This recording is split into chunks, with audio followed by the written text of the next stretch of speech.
So, yeah, this is the first live stream of the 2022 college football season that I have done. First episode. And today we're going to be talking about Big Ten West and the snooze fest that it is.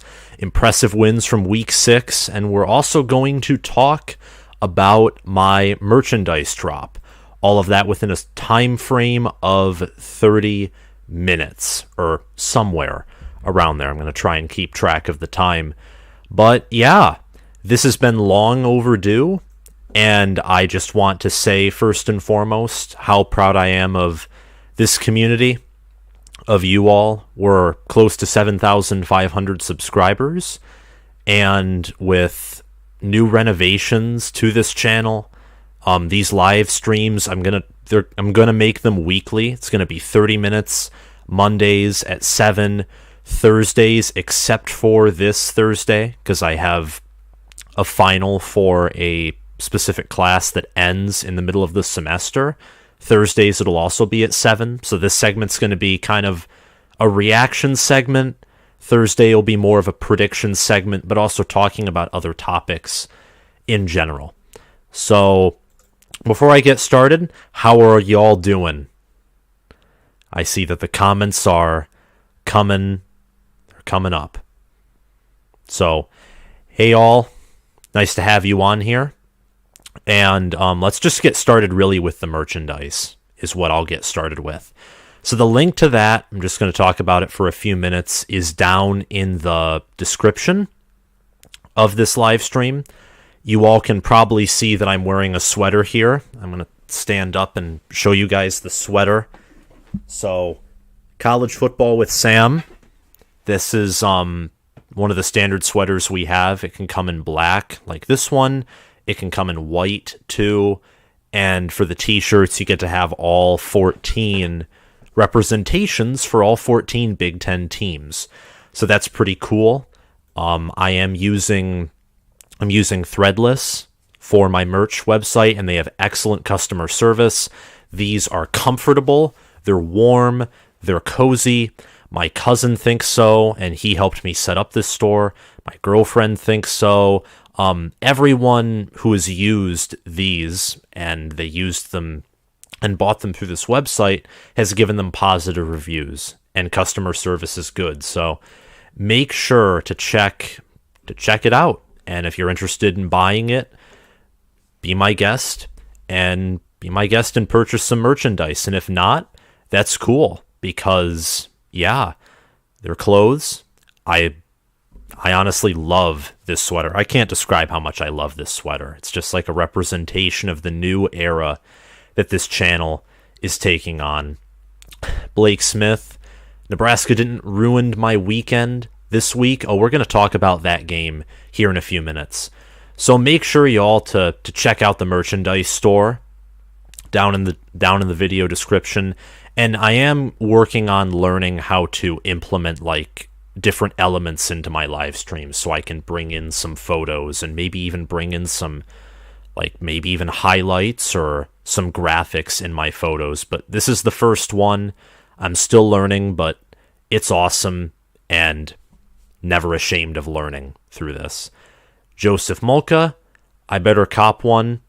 You better. And if you don't mind, if you do decide to do so, Joseph, you feel free to send me your order, show me a picture of it and how it looks, and I'll be happy to post that on my community section. So yeah, that's just talking a little bit about the merch. Again, down in the live stream description, or you can find it at cfbwithsam.threadless.com. Again, cfbwithsam.threadless.com. All right. Let's get into actual college football talk. We've been on here for about 6 minutes, and yeah, got to get into the college football talk. So first and foremost, let's start off with just the Big Ten, and then we'll get into the impressive wins, which will include me talking about non-Big Ten performances, which is something I want to do more of, because even though this is more of a Big Ten-centric channel, and it should be. That's the niche that I have and that this community has. I want to talk about the national stage too, because the national stage is very important. Let's start off with the Big Ten's first game of Week 6 and talk about Nebraska and Rutgers. Nebraska actually picking up a road conference win that is a one-score game. More specifically, a game that was decided by one singular point. And Nebraska, just taking all these crazy facts into consideration, they came back being down at halftime by double digits via a Travis Vokalek and Trey Palmer touchdown receptions from Casey Thompson, who threw 2 TDs, 2 interceptions early on, was 24 of 36 for 232 yards. So, Nebraska, funny enough, they're 2-1 in conference. They're tied for first in the Big Ten West, which speaks to the snooze fest that the Big Ten West is. And I saw a comment very early on where John Brink said, "I really hope that this won't be a Big Ten West bashing session." That's not what this is intended to be. But the Big Ten West, let's be honest here, because honesty is the best policy. They're not good. This Nebraska team could very well win the West. They could go 8-4 or 7-5, win the West. And my preseason prediction of Nebraska winning the West would technically be right, but it wouldn't even be fair to say that because Scott Frost is gone, because I thought this team would be top 10 caliber, and here they are. I mean, you just look at ESPN's FPI, and Nebraska's 76th, and they're 76th for a reason. They're inefficient in just about every way except Anthony Grant dodging would-be tacklers and just doing what his offensive line should be doing for him, which is creating holes. But Nebraska 14, Rutgers 13. Rutgers actually outgained Nebraska in total yards. The problem is Nebraska outgained Rutgers in time of possession. First downs. Nebraska also had 1 less turnover, so they won the turnover battle. Nebraska was more efficient at scoring. They scored 2 touchdowns compared to Rutgers' 1 touchdown and 2 field goals. Nebraska was more efficient on 3rd down. They were 50% on 4th down. They actually had the same amount of penalties, but Rutgers had 30 more penalty yards. And Rutgers was more efficient at running the football and passing the football. Nebraska had a lot more plays than Rutgers did. They had 29 rushing, not a lot more, but around the same amount of plays, actually. Pardon me for that inaccuracy there. But picking up a much-needed win, because if you lose on the road to Rutgers and you're 2-4, 1-2 in conference, your season's over. Mickey Joseph would already start to be questioned. But Mickey Joseph's now 2-1 and 2-0 in the Big Ten. He's already surpassed Scott Frost's win total for this season. This Nebraska team has, just by coming back from this deficit, they already have more mental toughness than they've ever had in the Scott Frost era.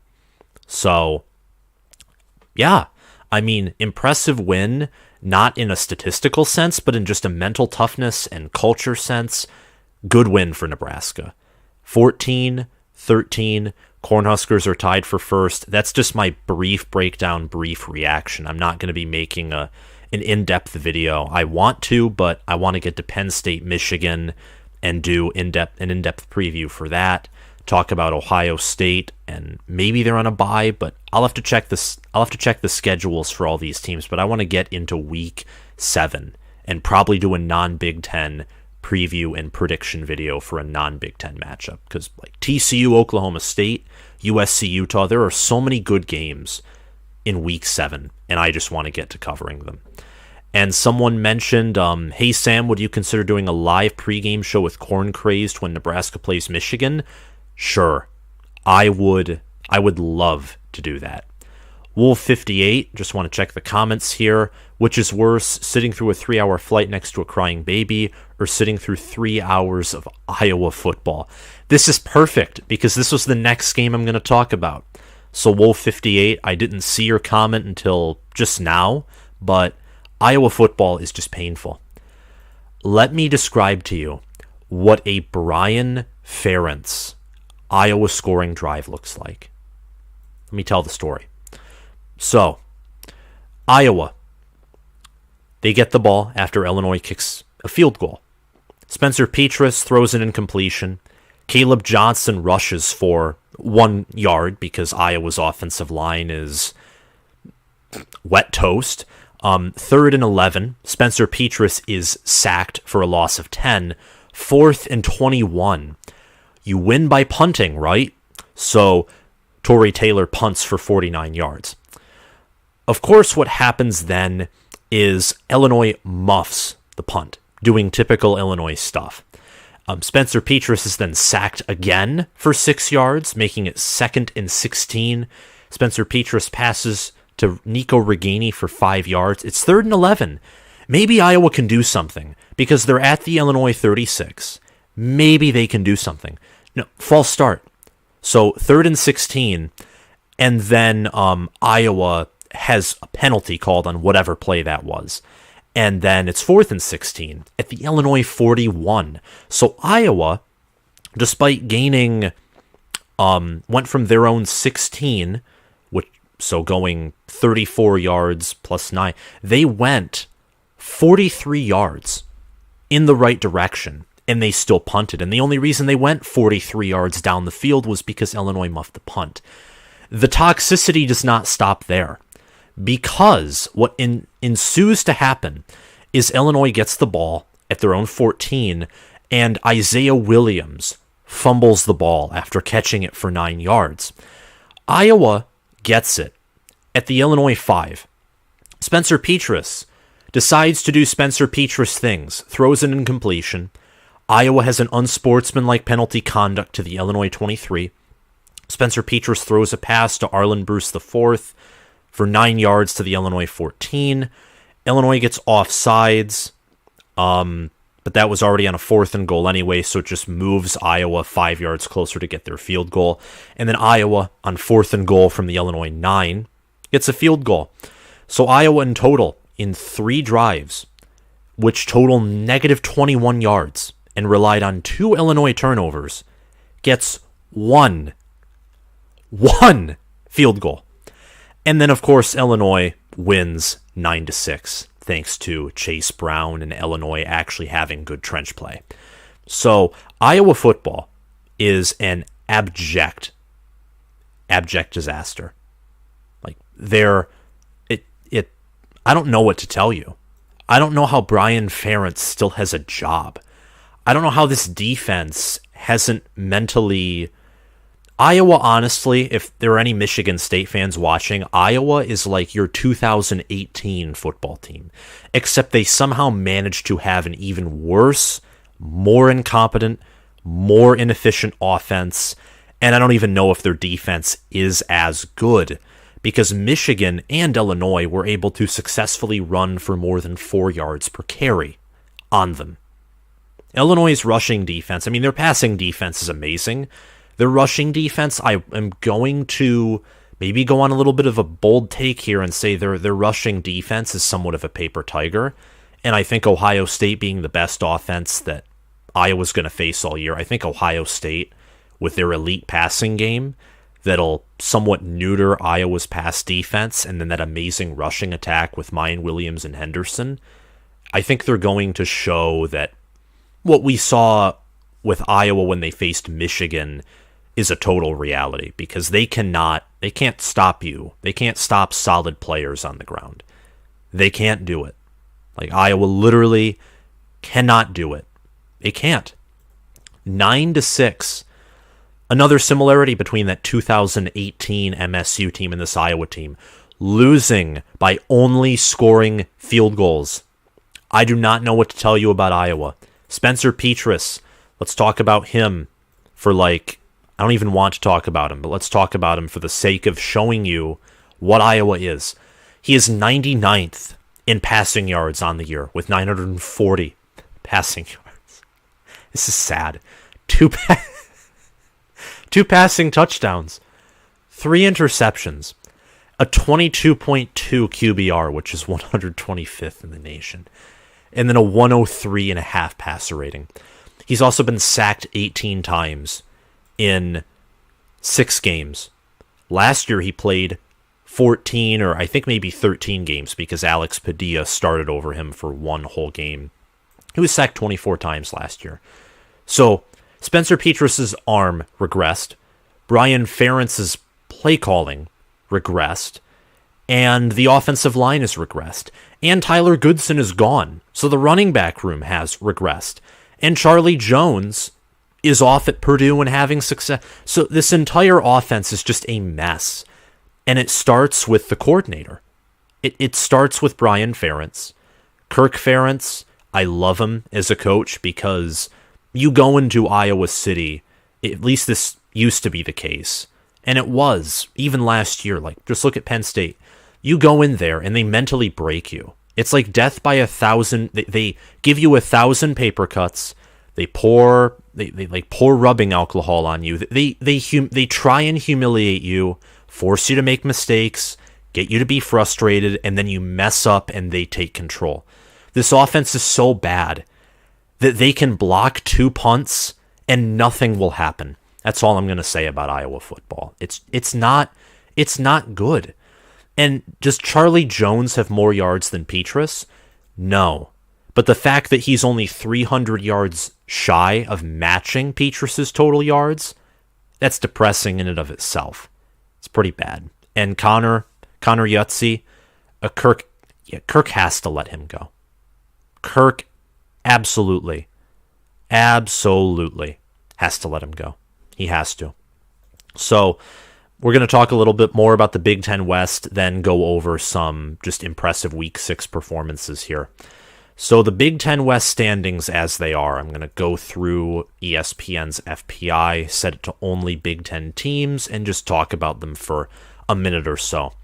So Ohio State, Michigan, Penn State, by FPI rankings and by general consensus, are the 3 best teams in the Big Ten. And it goes Ohio State, Michigan, and Penn State. Michigan and Penn State are facing off this coming weekend. I will give you all a sneak peek of my prediction, and I, at the current moment, am inclined, this is not an official prediction, I think Michigan probably covers and to a certain degree shuts down Penn State. But it's not going to be like 2018 where it's 42-0 at some point in the game. But I think Michigan and Ohio State are still on their own category. Let me paint it this way. There's a mountain. Ohio State's the peak of the mountain. Michigan is at the point in the mountain where the snow begins, so they're very close to the peak. Penn State's a pretty sizable way down, but they're still like halfway up the mountain. And then the rest of the Big Ten is pretty much lower than that. I think that's the best analogy to describe my opinion of this. Maryland, they're 4-2, but their losses are to Michigan, who I have as still a top 5, top 4 team, though I don't have them pegged at number 3 like I did, last week. Still think Maryland's solid. Minnesota and Purdue, by FPI standards, are at the top of the West Division, and I would agree with that. Wisconsin, Jim Leonard had an impressive first game outing. Illinois is being slept on at 38th in the FPI. Michigan State took the biggest fall, going from 32nd in FPI to 45th. That game, Michigan State and Rutgers are the only teams in the Big Ten who have yet to win a conference game. And after their 2 performances, like this past weekend, it's not looking good for either program. It is not. And Connor Yutzy, Penn State's run game being 2 boom or bust is exactly why that's one of the main reasons I have Michigan winning. Because, listen, Nick Singleton's amazing. And Nick Singleton will probably get a big carry against Michigan because I don't trust our rush defense enough to where I think they will always execute perfectly against the run. I just don't. They had issues with it last year. They're better this year, but they've still had their moments, But here's the problem. Purdue was able to very well shut Nick Singleton down. Purdue is a solid defensive line. They were able to shut down Sean Tucker at Syracuse. They shut down Minnesota's run game. They have a good rush defense, proven time and time again. Michigan's run defense is better than last year. You have Mozzie Smith. You have Mike Morris. You have Ayabioki. You have talent on that D-line. You have a good linebacker room. The defense is well schemed. They're one of the most efficient defenses in the nation, being pegged in the top 15. And Penn State, honest to goodness, I mean, like Lambda said, there's a Nittany Lion on his profile. He doesn't trust Sean Clifford to throw the ball downfield, and I don't either. And Penn State has won 3 of the last 5. They traded beatdowns for a while in the series. I mean, Penn State has a shot to win the game, and I don't want to get too off track here. They absolutely have a shot to win this game. Penn State does. I don't think it's going to be a biblical beatdown, but I think that Michigan's probably going to win by double digits because they're more efficient on offense. They're about equally as efficient on defense, but Michigan is the better offense and special teams unit. Their defense all around, statistically, I'd have to watch more of Penn State before I comment on this too much, but statistically it's more even keel. Michigan statistically is a better pass defense, and you got the better quarterback. I'd almost say Michigan might have, this is a little bold, I'd say wide receiver is pretty close. Michigan might even have the better wide receiver core, but Michigan is just, they have home field advantage. They're overall the better team. And that just is what it is from how I look at it. But I'm going to watch more of Penn State before I make that preview and prediction video, because I really do like to be accurate. And being accurate and being unbiased is my goal. And you got to watch a team before you preview and give a prediction in order to do that. But I think we've talked enough about the Big Ten here. Illinois is, by rankings, the best team. By AP rankings, is the best team in the Big Ten West right now. They're 5-1. 2-1 in conference. Nebraska is also 2-1 in conference. Same with Minnesota, and same with Purdue. And then Northwestern, Iowa, they're at the bottom. Wisconsin's 1-2, so they're pretty much they're eliminated to a certain degree, but they also have the most talent by a roster in the entire Big Ten, and they very well could win out. And if they do win out, since they've only lost to Illinois and Ohio State, if they win out and Illinois loses 2 more conference games, then Wisconsin is golden. But right now, Illinois, Minnesota, and Purdue, I think the West is a race between those 3. Nebraska, they're 2-1, so technically you could put them in that category, but I don't think they have they got to show me more because they haven't looked impressive at all. The most impressive thing about their win this past weekend was the mental toughness that they showed. And they have to show that they can be mentally tough, but also execute with good talent and a good game plan that I know they can do because they have Mark Whipple and because they have talent on the offense. But before we end this segment, I want to talk about just impressive wins overall. And there will be a Big Ten game that we talk about here, but I mainly want to talk about some non-Big Ten games. So let's just get that started and get that out of the way. First and foremost, Texas, 49. Oklahoma, if you said 42, if you said 35, if you said 28, if you said any points at all, the answer would be heck no. 0. 49 to 0, and Oklahoma falls to 0-3 in conference. Oklahoma's leading passer was Davis Bevell, the guy that made MSU's secondary in the Peach Bowl look like the no-fly zone of old times. Davis Bevell went 6 of 12 for 38 yards and a pick. Davis Bevell has a QB rating of 6.9. If you converted that to feet and inches, I would only be 7 inches shorter than Davis Bevell's quarterback rating. Texas destroyed Oklahoma. They went 49 scored points. Quinn Ewers went 21 of 31 for 289 yards, 4 TDs, and a pick. And Bijan Robinson on 22 carries had 130 yards and a touchdown. Texas had a 99.9% chance to win this game by the middle of the third quarter. and they crossed the 90% chance to win marker early in the second. This was a sad performance by Oklahoma. 3-3, 0-3 in conference, depth concerns at the quarterback position, which I think Josh Pate mentioned in one of his Late Kick Live segments. It's out in the open.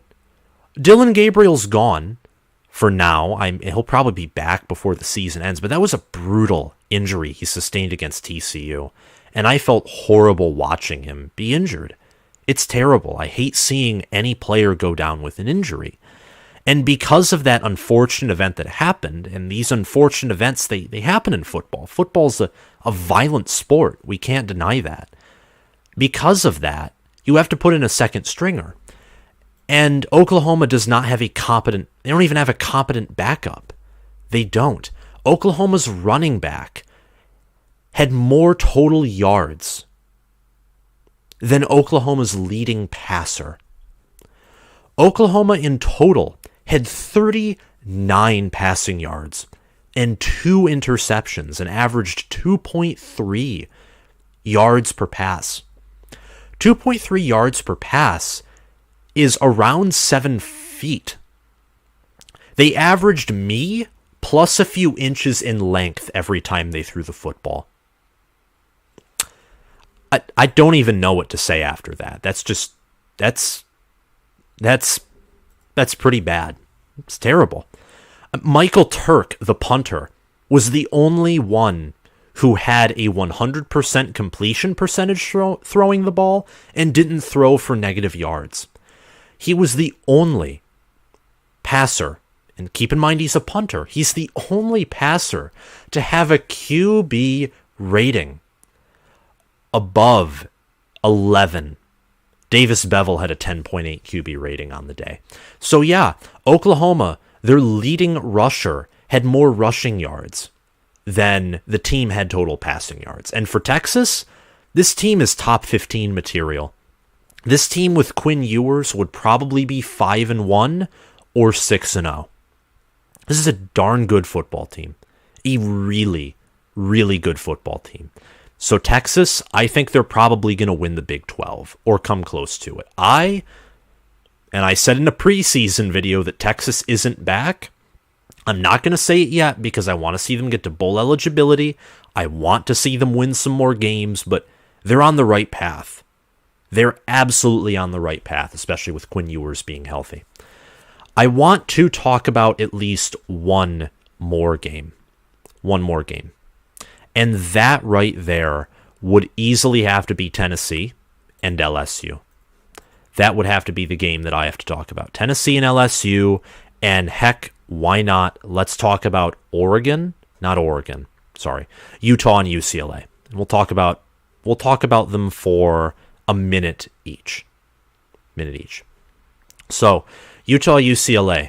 UCLA 42, Utah 32. There's someone mentioned in a different video, or maybe it was an Instagram post, I don't know, that Utah might have been looking ahead toward USC, who they face this week. And to give you an opinion of mine, even after this game, I still think Utah probably beats USC and hands them their first loss. I think USC is a top 10, top 15 team, but I think that they're not as invincible or as threatening as many would like them to believe. I don't think they're a top 5 or top 6 team, for example. Cameron Rising, who has a top 10 QBR, didn't throw a single TD pass. He went 23 of 32 for 287 yards and a pick. In comparison, Dorian Thompson-Robinson, which A, that's an elite name, and B, looks like he's an elite quarterback because he has the 6th best QBR in the nation with an 88.4, and he has a 180.6 passer rating this season with 15 touchdowns, 2 picks, 1,510 passing yards, and to add it on the ground, 231 rushing yards for 5.5 yards per carry and 4 rushing touchdowns. Dorian Thompson-Robinson. I could say that name all day. And you know what? The announcers were too, because he had 4 passing touchdowns. And he also had 1 rushing touchdown. So they were saying his name all game. And then Zach Charbonnet, who, came from, Played for Michigan in 2019 and 2020. And he now plays at UCLA. And he ran for 9 yards a carry and 1 touchdown. So UCLA and Chip Kelly, 6-0. They have bowl eligibility. Chip Kelly might be back. We'll just have to see. But they've beaten 2 ranked teams. They beat Utah, who was near top 10, and I myself had them top 10. And they beat Washington the week that I had them near the top 10, that I had them at 11th and had them top 15. So, in my opinion, UCLA, from my standpoint, has a top 10 win and a top 15 win. So I'm loving the Bruins right now. And I still do love the Utah Utes. They only have 1 conference loss. They had a fluke loss to Florida. And Kyle Whittingham knows what he's doing. He won his first Pac-12 championship last season, had a really good team that faced an Ohio State team that played one of its best games of the entire season, at least offensively. So I'm really, that was a good game. That was absolutely a good game. So Utah 4-2, 2-1 in conference. UCLA is 6-0, 3-0 in conference, and they're ranked 11th right now, which has to be their highest ranking since the Jim Mora era. Speaking of him for 3 seconds, he has 3 wins at UConn and achieved many things that haven't been achieved at UConn in easily 3 years to half a decade. And let's end off this show in the right way by talking about former Notre Dame head coach Brian Kelly, one of the few head coaches who I will admit that I'm not a fan of. Let's talk about him losing. Tennessee, 40. LSU, 13. And this was not in Neyland Stadium. This was in Death Valley. This was in the Tiger Den, which might as well be the kitty corner at this. That was cringe. I'm sorry. Yeah, it might as well be that. 40, Tennessee to 13 LSU. Hendon Hooker, 17 of 27 to 239 yards and 2 touchdowns. So, sort of self-explanatory right there. I mean, Tennessee had 502 total yards to LSU's 355, and LSU had 2 turnovers. LSU scored 2 touchdowns. One of them, they went for 2, and that was late in the fourth quarter when they had to, and it failed. And Tennessee that offense is ridiculous. It really is ridiculous. Hendon Hooker hasn't even thrown a pick yet. He has the 3rd QBR in the nation. He has a 179.5 passer rating.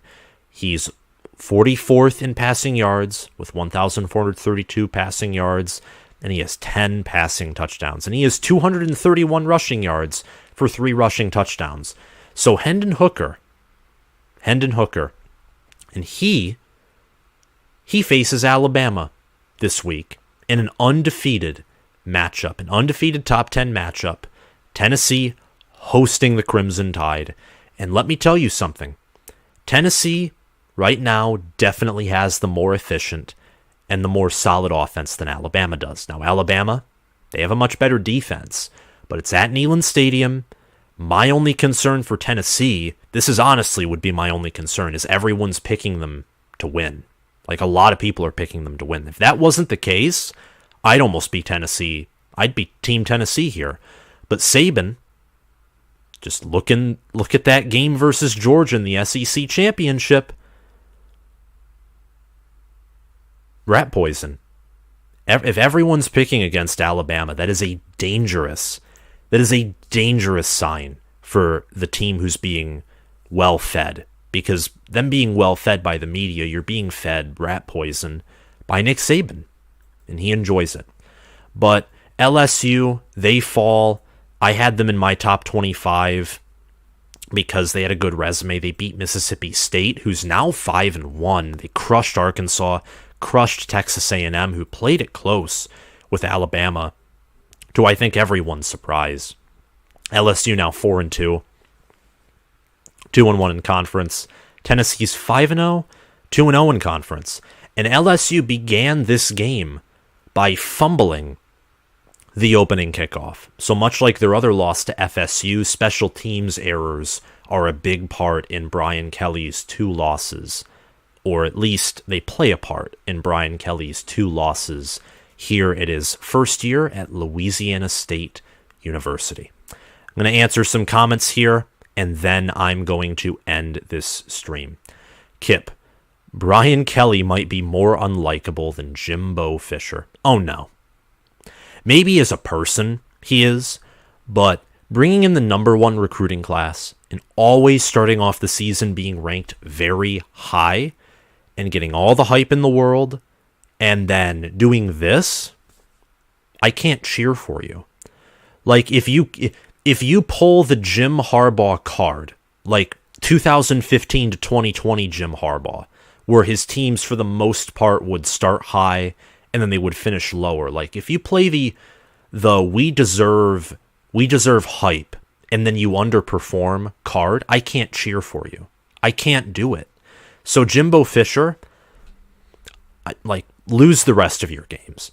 That'll be the way that I can watch Texas A&M, is if they pull last year's Nebraska and they lose all of their remaining games by one score and Jimbo gets to leave with an $80 million paycheck. I don't even know why Texas A&M signed that contract with him. I don't.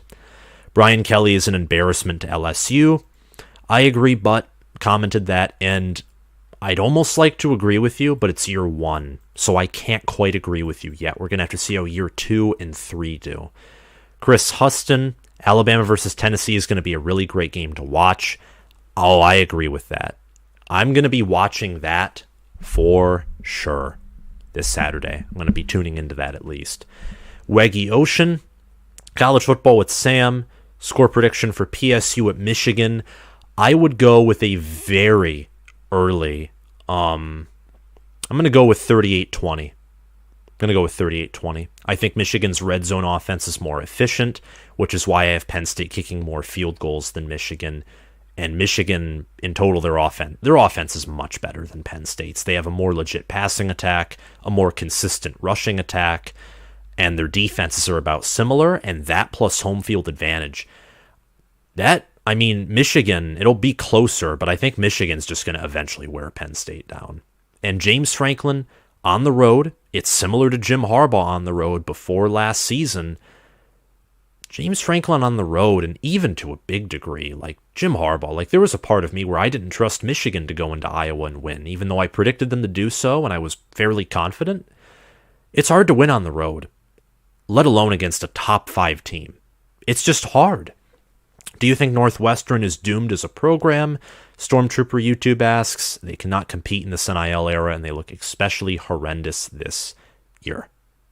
And your name's pronounced Houston. I'll remember that, Chris. That's going to be something I'll remember for sure. I don't know if Northwestern is doomed. I don't. But I would say it's safe to assume that their season is over because they're 1-5. And Wisconsin, to mention one more impressive win that I'll just talk about for 10 seconds, they crushed Northwestern, and Graham Mertz threw 5 touchdowns. So I don't know what to tell you. I do not know what to tell you.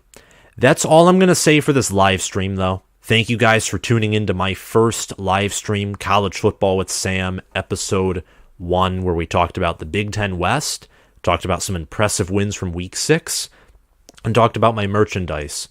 Once again, make sure to check out the link to my store in the description of this live stream, or you can type it into your computer or phone. CFB for college football. CFB with Sam.threadless.com. Thank you guys for watching this stream. Thank you for all the support. Thank you for 7,000, close to 7,500 subscribers. I can't wait to reach 10,000, 20,000, and beyond. See you guys later.